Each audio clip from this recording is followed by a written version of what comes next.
इन सबको भी तो शरीक करना होगा। अरे यह क्या, अब तो मेरी शामत आ गई। पूरा शरीर पीला पड़ गया, कुछ बोलने की हिम्मत नहीं रही। तभी अचानक एक प्रेतनी वहां प्रकट हुई और उस प्रेत से लड़ने लगी। वह प्रेतनी बोल रही थी कि मेरे रहते तू दूसरी शादी करेगा।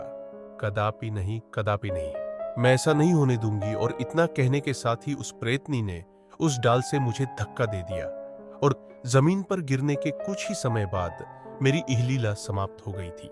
इतने कहने के साथ ही वह चुड़ैल फिर से रोने लगी थी।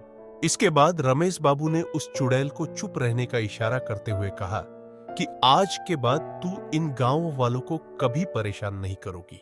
चुड़ैल ने हामी भरते हुए कहा कि ठीक है, पर मैं तो एक बहुत ही छोटी आत्मा हूं। इन पास के जंगलों में पता नहीं कितनी भयानक भयानक आत्माएं विचरण करती हैं।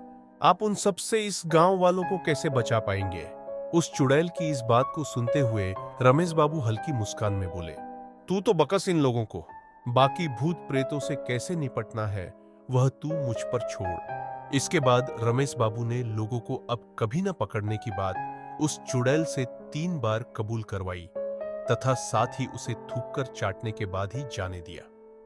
तो पाठकगण, रमेश बाबू ने उस चुड़ैल से तो गांव वालों को छुटकारा दिला दिया, पर क्या वे दूसरे भूत प्रेतों से उन गांव वालों की रक्षा कर पाए? राज को राज ही रहने दिया जाए। खैर, आप लोग बताइए कि यह भूत ही काल्पनिक कहानी आप लोगों को कैसी लगी।